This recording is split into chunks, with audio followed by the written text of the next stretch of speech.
Career gap बहुत लोगों को परेशान करता है। 2 साल हो गए, 3 साल हो गए, जॉब नहीं लगी, अब हम कहीं अप्लाई कर रहे हैं तो हमारे कॉल नहीं आ रहा है, बहुत सारी समस्याएं और बहुत सारे मैसेजेस, बहुत सारे डीएम्स, बहुत सारे कमेंट्स आते हैं। पर इसमें से एक विशेष प्रकार का कमेंट आता है जिसके बारे में मैं आज बात करना चाहता हूँ। ये एक मैसेज आया, मैं जिसको आपको पढ़ के सुनाता हूँ। बहुत प्यारा मैसेज है। आयुष ने लिखा कि hi sir, I have recently completed my BTech in CSC 2024 pass out. I am very confused in my life. सही बात है, होंगे ही। What to do and what not to do.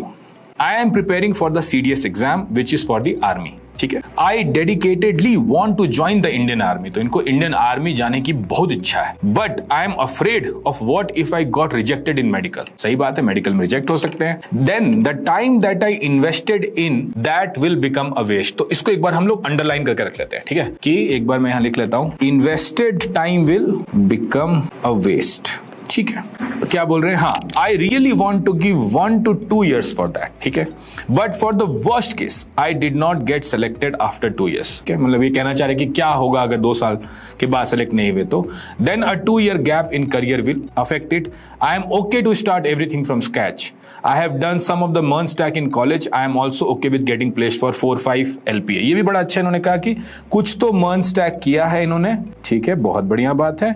और बोल रहे हैं कि 4 to 5 LPA पे भी जाने में इनको बाद में कोई दिक्कत नहीं है। Will I get a job at that stage? Currently I am having an SSB interview on 10 December. Let's see what happens next. तो ये बात जो आयुष कह रहे हैं, ये कोई नई बात नहीं है। इतने सारे बच्चे, देखो आप लोगों को ये चीज तो पता ही है, 3 प्रोग्राम्स चलते हैं मेरे, 3 तरह से मैं बच्चों को पढ़ाता हूँ। एक नियोजी कैंप है जहां फुल स्टैक डेवलपमेंट होता है, एक rocket.careers है ना, और एक कर्मनेक्स है जहां हम डेटा बताते हैं। तो ये 3 चीजें चलती हैं। अब इन 3 चीजों में भर भर के बच्चों के जॉब्स लगते हैं। पर ये जो एक सवाल है गवर्नमेंट एग्जाम का करियर गैप वाला, ये भी बहुत आता है। काफी सारे बच्चे ऐसे हैं जो पहले कॉलेज कंप्लीट करते हैं, कॉलेज कंप्लीट करने के बाद किसी भी तरह का जॉब प्रिपरेशन करते हैं गवर्नमेंट एग्जाम में, और फिर क्या करे क्या ना करे करके भैया के पास आते हैं। और इसके ऊपर पिछले कुछ सालों से काफी सारा सोचा है, काफी सारे बातें की है, काफी सारे बच्चों से बातें की है, कुछ चीजें समझ में आई है। मुझे लगता है आपसे भी साझा करता हूँ। इसमें आप करियर गैप से हो तो भी आपको समझ में आएगा, गवर्नमेंट एग्जाम की तैयारी आज कर रहे हो तो अगला प्लान क्या हो वो भी समझ में आएगा,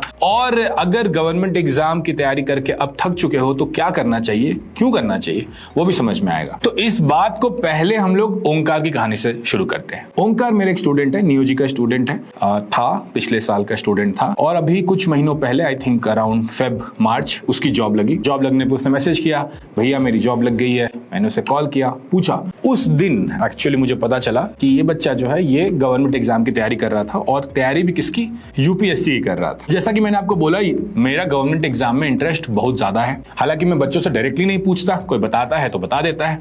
तो इसने मुझे बताया कि भैया मैं यूपीएससी की तैयारी कर रहा था, और ये मुझे जो ये बातें हुई है बहुत बहुत अच्छी लगी।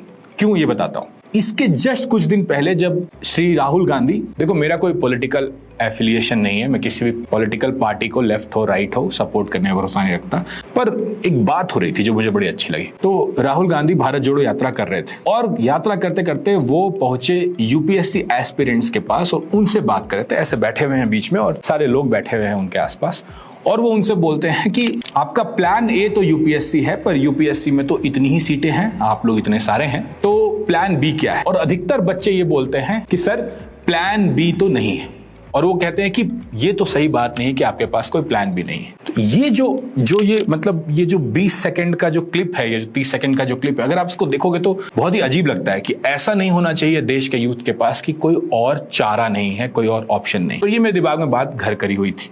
उसके बाद बात होती है ओंकार से, और ओंकार मुझे बताता है, भैया ऐसा था, मैं यूपीएससी की तैयारी कर रहा था। तो मैंने उससे पूछा, अब मैं यही टर्म यूज कर रहा हूँ, प्लान ए और प्लान बी। प्लान बी में कोडिंग कब कैसे आया, कैसे सोचा, और उसने बड़े अच्छे से मुझे बताया, तो मुझे बहुत अच्छा लगा। उसने बोला कि देखिए भैया, पहले 2 साल तो मैं जमकर तैयारी किया, कॉलेज का मेरा लास्ट ईयर था, तभी मैंने प्रिपरेशन बहुत तेजी शुरू कर दी थी, और उसके अगले साल ही मैंने बहुत तैयारी की, बहुत अच्छे से तैयारी की। फिर मुझे ये समझ में आया कि अब जो तीसरा साल है, the 3rd year of my preparation, इसमें मुझे इतना ज्यादा प्रिपरेशन करने की जरूरत जरूरत नहीं है। इसमें तो भैया अब मैं दो चीजें करूंगा, करंट अफेयर्स रिवाइज कर लूंगा एग्जाम के पहले और मॉक टेस्ट ढेर सारे दे दूंगा एग्जाम के पहले। ये जो मॉक टेस्ट देने की बात है, ये जब मैं कर्मनेक्स में भी बच्चों से बात करता हूँ जो डेटा में घुसते हैं, ये मुझे बहुत दिखाई देता है। बहुत बच्चे ऐसे हैं जो एसएसबी की, बैंक पीओ की, इस तरह के और यूपीपीएससी, बीपीपीएससी, सब basically Bihar police service, UP police service, इस तरह के पुलिस सर्विसेज के एग्जाम देते हैं और यहाँ पे लाखों लोगों में 100 लोगों की भर्ती होती है। तो इनसे बात होती रहती है। ये पहले भी ये जवाब मेरे को आया था, दिमाग में था। मैंने ओंकार से पूछा, अच्छा कितना टाइम लगता है मॉक टेस्ट देने में? उसने बताया भैया 1 महीने का प्रिपरेशन रहता है, 1 महीना प्रिपेयर करके मॉक देके फिर एग्जाम देने चले जाते हैं, करंट अफेयर रिवाइज करते हैं। तो ये बात मुझे ओंकार की बड़ी अच्छी लगी।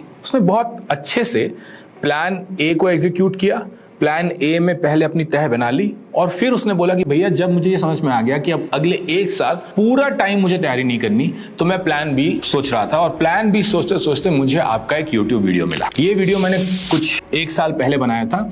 इसमें मैंने बात की थी एक बच्चे की जो यूपीएससी की तैयारी कर रहा था। 5 साल का गैप था और 5 साल के गैप के बाद कैसे वो मेरे से पढ़ाई लिखाई करके अपना प्रोजेक्ट बनाकर कोडिंग सीखकर अच्छे जॉब में चला गया और आज अच्छा करियर चल रहा है। इस बात को भी अब काफी टाइम हो गया उसका करियर शुरू हुए। तो बोला वहां पे मुझे भैया ये बात बड़ी अच्छी लगी कि साथ साथ ये कर लेते हैं। तो मैंने डिसाइड किया कि मेरा प्लान बी कोडिंग होगा और मैं लग गया। मैंने बोला कि अगर प्लान बी कोडिंग होगा, ये बात तुमने डिसाइड किया, तो फिर मेरे पास क्यों है, मुझसे क्यों पढ़ने है? चलो मेरा वीडियो देखा, बहुत सारी चीजें हैं दुनिया में, व्हाई मी, बड़े अच्छे से उसने समझाया। देखो भैया मैं गवर्नमेंट एग्जाम तैयारी कर रहा हूं, मुझे क्या चाहिए? मुझे चाहिए कि कोई बता दे कि स्ट्रक्चर क्या होगा, क्या है सिलेबस। दूसरा कोई ये बता दे कि इस सिलेबस को कैसे कैसे कैसे कैसे अप्रोच किया जाए। तीसरा कोई बता दे कि जब हम इसको अप्रोच करने जा रहे हैं तो सवाल क्या लगाना है। मुझे आपके कोर्स में वो स्ट्रक्चर दिखाई दिया तो मुझे लगा यही करना चाहिए। मुझे एक तो बेसिक से शुरुआत करनी थी, तो मैंने बेसिक से शुरुआत करने की जगह ढूंढी।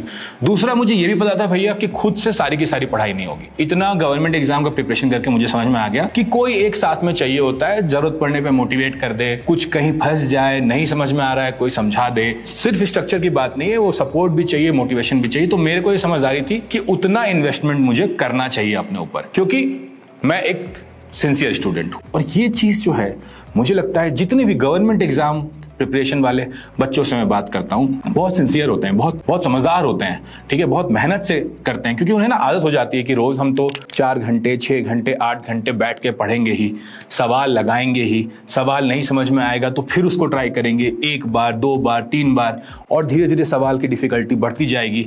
तो उनका ना जो डीपीपी होता है ना, डेली प्रैक्टिस प्रॉब्लम वाला जो सीन है, उनके लिए बड़ा अच्छा है। मतलब वो खूब करने में भरोसा रखते हैं उस चीज को। और ये चीज ही सेम चीज आपको, अगर आपको कोडिंग सीखनी है, अगर आपको डेटा एनालिसिस करना है, कुछ भी करना है, अगर आपको दोनों में से फील्ड में जाना है, तो इसमें भी सेम चीज ही होती है। आपको रोज लगाना होता है। ऐसा नहीं कि कोई पहाड़ है, बाप रे ओ माय गॉड कितनी मेहनत करनी पड़ेगी, बहुत मेहनत नहीं, बहुत मेहनत नहीं है, पर रोज थोड़ा सा बैठ के थोड़ा थोड़ा करना होता है। कभी कभी आपका मोटिवेशन कम हो जाता है तो कोई आपको बोलता है अरे क्या कर रहे हो, बहुत दिन से दिखाई नहीं दिए, चलो चलो वापस आओ, शुरू करते हैं, तुम तो अच्छा कर रहे थे। इस लूप में बार बार चलते चलते अपना एरिया बढ़ाते जाना होता है। ये बहुत इंपॉर्टेंट चीज है। तो ये ओंकार ने मुझे बताया कि भैया मैंने ऐसे सोचा कि जैसे मेरी गवर्नमेंट एग्जाम की तैयारी है वैसे ही मुझे कुछ मिल जाए, ठीक है, तो मैं वो कर लूंगा। तीसरी चीज जो मुझे बड़ी अच्छी लगी उसकी, उसने कहा भैया देखो, एक बात तो मैं समझ गया था कि आप इतने दिन से रॉकेट चला रहे हो, इतने बच्चों की रॉकेट की जॉब लग रही है, तो इसका मतलब मार्केट में डिमांड तो बहुत है। तो अगर मैं जैसे गवर्नमेंट एग्जाम को देखता हूं वैसे ही रॉकेट को देखूं, तो बात तो एक ही है, मुझे एक लेवल तक प्रिपरेशन करना है, एक एग्जाम देना है, और अगर वो एग्जाम क्लियर हो गया तो मेरी जॉब लग जाएगी। सिंपल सी चीज है। तो मुझे आपका ये स्ट्रक्चर बिल्कुल वैसा लगा जैसा गवर्नमेंट एग्जाम का स्ट्रक्चर है। तो मैंने बोला चलो भैया लग जाते हैं। एक सेकंड रुको यार, ये जो तुम लोग कमेंट करते हो ना जिसमें हार्ट बना के जाते हो, थैंक यू भैया, love from Bangladesh, love from Pakistan, love from Bihar, love from Jharkhand, love from Maharashtra, ये करते हो, बहुत प्यारा लगता है यार। तो प्लीज कुछ भी एक प्यारा सा कमेंट जरूर डालते जाना। कुछ लोग ये भी करते हैं, भैया ये रहा आपका प्यारा सा कमेंट, कुछ लोग प्यारा सा कमेंट ही लिख के चले जाते हैं, वो भी अच्छा लगता है। देखो लगता है कि अपने छोटे भाई बहनों से बात कर रहे हैं, प्लीज प्यारा सा कमेंट करते जाना। देखो जब भी गवर्नमेंट एग्जाम के बारे में बात करने जाते हैं, बहुत सारे बच्चे मैसेज करते हैं, डीएम करते हैं, टीम से बात करते हैं प्रोग्राम्स के लिए, तो ये सवाल बार बार आता है कि मेरा जो करियर गैप है, जो करियर गैप है मेरा, उस करियर गैप के कारण मेरा रेज्यूमे सेलेक्ट नहीं हो रहा है। तो करियर गैप से जो सिलेक्शन नहीं होने की कहानी है वो आपने खुद को बेच दी है। खुद ही को खुद मार्केट कर लिए, और इसमें बहुत हद तक सच्चाई भी है। इसके लिए जैसे ओमकार के बारे में बात किया तो ओमकार का तो जो 2 साल ही करियर गैप हुआ था, आप कह सकते हो कि 2 साल कोई बड़ी बात नहीं है, हमारा तो बहुत हो गया। फिर हमने दानिश के बारे में बात की थी, उसका 5 साल का गैप था, आप कह सकते हो वो तो एक और अजूबा हो गया होगा। तो अभी कुछ दिन पहले एक और अजूबा हुआ, और अजूबा नहीं, बहुत ज्यादा ये देखने को मिल रहा है, पर ये फिर भी एक एक्सट्रीम कहानी जो मैं आपको सुनाना चाहता हूँ। ये कहानी है सिद्धेश की। सिद्धेश जो हमारा है, बहुत प्यारी कहानी है। तो ये सिंघम बनने जा रहे थे। सिंघम बनने जा रहे थे का मतलब क्या होता है कि ये महाराष्ट्र पुलिस का जो एग्जाम होता है उसका एग्जाम दे रहे थे। मापूसे है ना, महाराष्ट्र पुलिस सेवा, उसका एग्जाम दे रहे थे, सिंघम बनने जा रहे थे। पर किन्हीं कारणों से इनका नहीं हुआ। परेशान थे, हैरान परेशान। वो पहुंचे टर्मिनेक्स, उन्होंने डेटा एनालिसिस का जो पाथ है उसको बोला हम करते हैं। काफी समय लगाया, इनके करियर पे हो गया गैप 5 साल का। अब देखो एक चीज मैं तुम लोगों को और बताता हूँ, फ्लिपकार्ट है, उबर है, ऐसी जो बड़ी बड़ी कंपनीज हैं, बड़े बड़े स्टार्टअप्स हैं, यहाँ हमारे कोई चाचा ताऊ तो बैठे नहीं है जिनको हम कह दे कि भैया उसकी जॉब लगा दो, अच्छा बच्चा है, उसने देखो तैयारी करी है तो उसकी जॉब लग जाए। आई हैव नो से।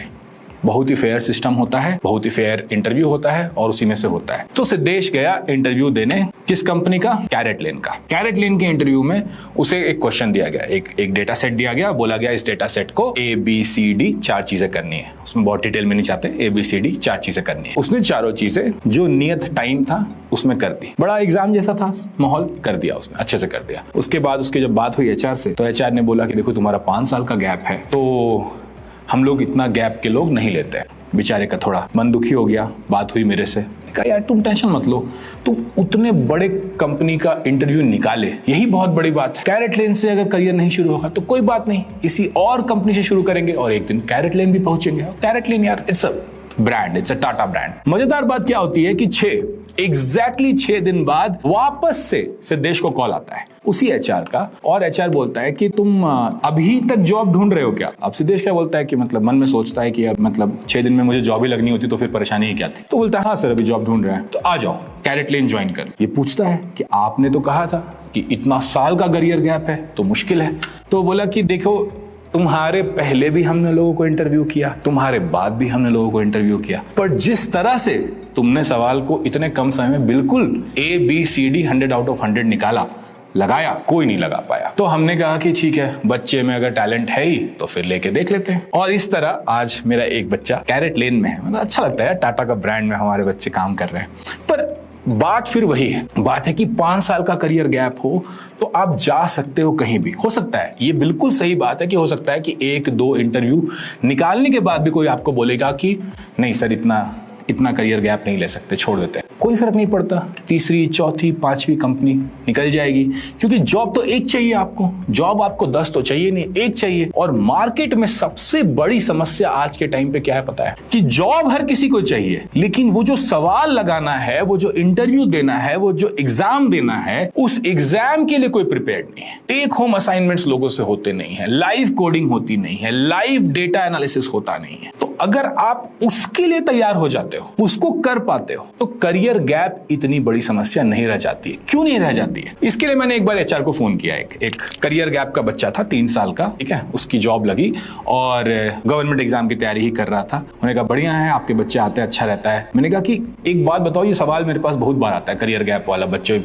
जाने के पहले भी डरे रहते हैं, प्रोग्राम में आने के पहले भी डरे रहते हैं, तो क्या कितनी सच्चाई है उसमें? तो बड़े अच्छे समझाता है मुझे HR, बहुत प्यारी बात होती है। तो वो बोलते हैं कि देखो तनी भाई, मुझे आपसे कोई विशेष प्रेम नहीं है, आपके बच्चे अच्छा करते हैं तो हम आपको फोन करते हैं, आपका फोन उठाते हैं, हम आपके बच्चे ले जाते हैं। एक बार हम देख भी रहे थे कि जितने बच्चे तने भाई से आए हैं, आपके सारे ही बच्चों का 80% से ज्यादा बच्चों का, 80% से ज्यादा बच्चों का करियर गैप होता ही है 2 साल से ऊपर। पर वो बच्चे अंदर आके अच्छा करते हैं, इंटरव्यू आराम से निकाल लेते हैं, तो हम आपके बच्चों को ले लेते हैं। लेकिन अगर आप करियर गैप के बारे में पूछ ही रहे हो तो मैं आपको समझाता हूं। देखो एज एन HR मेरा काम क्या है? मेरा काम है कि भैया कम से कम समय में कम से कम पैसे खर्च करके मैं कैसे बेहतरीन कैंडिडेट अंदर ले आऊं। सिंपल सी बात है। कम से कम समय मतलब अगर मेरे पास आज ओपनिंग आती है तो मैं उसको 2 महीने तक हायर नहीं कर सकता कि भाई 2 महीने तक सब लोग आओ इंटरव्यू दो। ये भी आप समझते हो कि हर इंटरव्यू का मुझे पैसा लगता है। अरे अगर मेरा डेवलपर जो है, मेरा जो टेक लीड है, मेरा जो डेटा लीड है, अगर वो एक इंटरव्यू ले रहा है फेस टू फेस, तो उस टाइम वो काम नहीं कर रहा तो उसके 30 मिनट की 1 आवर की जो प्रोडक्टिविटी कॉस्ट है वो गई मेरे हाथ से।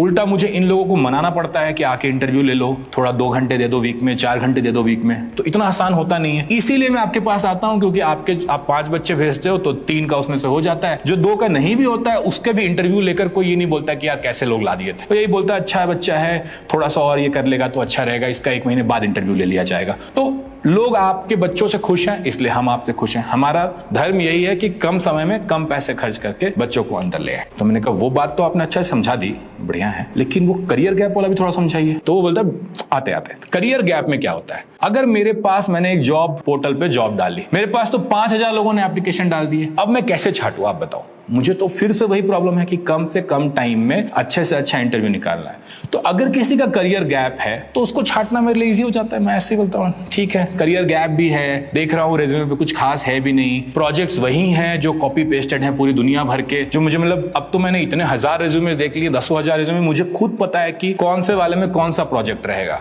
वही प्लेन चिड़िया से टकराएगी कि नहीं डेटा एनालिसिस का प्रोजेक्ट, वही उडेमी वाला फुल स्टैक का प्रोजेक्ट, सब पता है तने भाई। तो वो देखते ही मतलब वो इतना फास्ट स्कैनर चलता है, वो 30 सेकंड्स में वो रिज्यूमे आगे बढ़ जाता है, क्योंकि मेरा काम ही यही है कि मुझे हटाना है। तो ये फिल्टर मैं वहां चला देता हूं। इसलिए जो बच्चे आपको बोलते हैं कि करियर गैप पे रिज्यूमे सेलेक्ट नहीं हो रहा, वो अपनी तरफ से सही ही कह रहे हैं। क्यों सही कह रहे हैं? क्योंकि उनके रिज्यूमे पे उस करियर गैप को दिखाने के लिए, मतलब उस करियर गैप के गड्ढे को, गैप का जो गड्ढा है उसको भरने के लिए उन्होंने कुछ नहीं किया है। जब बच्चा आपकी तरफ से आता है तो मुझे पता है कि आपने उसकी इतने एक्सरसाइजेस करवाए हैं, इतने असाइनमेंट्स करवाए हैं, इतना असेसमेंट कराया। वो दिखाता भी अपना ड्राइव खोल के कि देखिए सर मैंने इतने सारे असेसमेंट्स दिए हैं। तो मुझे पता है कि बच्चा करियर गैप के बाद एक कुछ बढ़िया करके आ रहा है, एक सॉलिड बच्चा आ रहा है, और फिर वो इंटरव्यू में उसको ले जाने का मन करता है, और इंटरव्यू में जाता है तो बच्चा अच्छे से कर भी पाता है। तो बच्चों की बात भी सही है कि करियर गैप से दिक्कत होती है, पर एट द सेम टाइम हमें एज एन एचआर कोई फर्क नहीं पड़ता है किसी करियर गैप से। हम तो उसको एक बस फिल्ट्रेशन टेक्निक की तरह यूज करते हैं। देखो ये बात मुझे बड़ी अच्छी लगी एचआर की, और अच्छे समझाए। हर बिजनेस अपना काम करता है। बिजनेस का काम है सस्ता अच्छा काम ढूंढना, सस्ते अच्छे लोग ढूंढना। मेरा काम है सस्ते बट बहुत अच्छे बच्चे तैयार करना। हाँ, तो समय समाप्त हो इसके पहले मैं एक बार फिर से ये कहना चाहता हूं कि जो ओंकार ने किया मुझे लगता है बहुत स्मार्ट था। प्लान ए पे काफी सारा टाइम स्पेंड किया, फिर प्लान बी पे लग गए। प्लान बी बिल्कुल प्लान ए जैसा था, एक स्ट्रक्चर उठाया, एक सपोर्ट उठाया, एक मोटिवेशन उठाया, और लगे सुबह से शाम बैठ के आराम से थोड़े थोड़े सवाल लगाने। करियर गैप की जो बात है उसकी परेशानी आपको नहीं उठानी चाहिए, क्योंकि करियर गैप तभी गैप होता है जब आप उस गड्ढे को कुछ भरते नहीं हो। उस गड्ढे को भरो, उस पे स्किल्स की एक नई मीनार तैयार करो, जो हम बार बार कहते हैं लंबी लकीर। एचआर भाई भी हमारे यही कहना चाह रहे थे, लंबी लकीर उनका शब्द तो है नहीं, पर बात तो वो यही कह रहे थे कि कुछ उस गड्ढे को भर दीजिए, उसके ऊपर एक नई मीनार तैयार कर दीजिए, तो काम हो जाता है। तो इंडस्ट्री को तो चाहिए तैयार लोग, अच्छे लोग, उनको फर्क नहीं पड़ता है। अगर आपको वो चीज करना है, बनना है, तो आप टेंशन मत लो। लेकिन जो इनका सवाल था वो सवाल तो अभी भी वही है कि तुम्हें करूं क्या। मैं तो यही कहता हूं सबको कि देखो, तुम देश प्रेमी हो, मैं देश प्रेमी हूं, लोग दोनों देश से प्यार करते हैं। तुम देश की सेवा करने के लिए यूपीएससी या फिर आर्मी में जाना चाहते हो, बिल्कुल जाओ। मैं देश की सेवा करने के लिए बच्चों को पढ़ाना चाहता हूं, मैं बच्चों को पढ़ाता हूं। तुम जब तैयारी कर रहे हो तब थोड़ा भी कंफ्यूज होकर तैयारी मत करो, अच्छे से तैयारी करो। यूपीएससी निकल जाए, मुझसे ज्यादा खुश तुम्हारे लिए कोई नहीं होगा। यूपीएससी नहीं निकले, कोई गवर्नमेंट एग्जाम नहीं निकले, तो भी बिल्कुल परेशान मत होना। आ जाना मेरे पास, आराम से, बहुत आराम से, प्यार से पढ़ा के बहुत अच्छे से भेज देंगे। जाके जैसे से देश ने इंटरव्यू निकाला, जैसे ओंकार ने इंटरव्यू निकाला, जैसे दानिश ने इंटरव्यू निकाला, निकाल लोगे। तुम ऑलरेडी मेहनती इंसान हो, तुम ऑलरेडी सिंसियर इंसान हो। तुम्हें पता है कि जिंदगी में कुछ पाने के लिए शॉर्टकट्स नहीं लगते, जिंदगी में कुछ पाने के लिए मेहनत करनी पड़ती है। तुम आराम से कर लोगे। तुम्हें जिंदगी में इसका टेंशन नहीं होना चाहिए। करियर गैप भी कोई समस्या नहीं होगी, मत परेशान हो। तो अगर देश सेवा करने का मन है, देश के लिए अच्छा करने का मन है, तो जाओ, मन लगाकर तैयारी करो। All the best. अगर कुछ आपके हिसाब से नहीं हुआ तो डोंट वरी, मैं हूं ना। एम्प्लॉयमेंट हो, करियर गैप हो, करियर हो, इन सारी समस्याओं पे इनको समझकर कैसे सुलझाया जाए अगर हम बात करना चाहते हैं तो ये चैनल आपके लिए है। शॉर्टकट चाहिए, 50 लाख की जॉब चाहिए, ये चैनल आपके लिए नहीं है। तो अगर समझदार बालक हो, सिंसियर हो जीवन में, या बालिका हो, सिंसियर हो जीवन में, तो लाइक कर देना, शेयर कर देना अपने समझदार मित्रों के साथ। और अगर नए नए हो इस चैनल पे तो सब्सक्राइब करना बिल्कुल मत भूलना।